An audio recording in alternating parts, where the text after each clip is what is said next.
বাংলাদেশে প্রজাতন্ত্রের কর্মচারী যারা আছেন এবং যারা নির্বাচিত প্রতিনিধি ইউনিয়ন পরিষদ থেকে একেবারে এমপি মন্ত্রী পর্যন্ত তাদেরকে আপনার আইন করে সরকারি সেবা নেবার জন্য বাধ্যতামূলক করে দিতে হবে।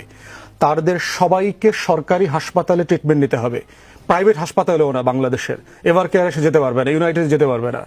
বাংলাদেশে সে রাষ্ট্রের দেয়া বাসে চড়তে হবে। বাংলাদেশে তার ছেলে মেয়েদেরকে বাংলা মিডিয়াম সরকারি স্কুলে পড়তে হবে।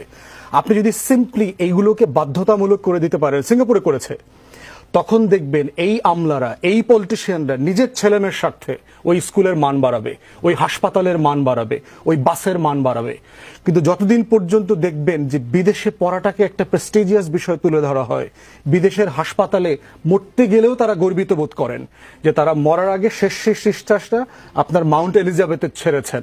বাংলাদেশের বাতাস এত দূষিত যে শেষ নিঃশ্বাসটা এখানে ছাড়তে পারেন নাই, তার এত কপাল খারাপ ছিল। তো এই প্রসেস যদি আমরা ফেস করতে না পারি, তাহলে আপনি দেখবেন যে প্রাতিষ্ঠানিক সংস্কারগুলো হবে না।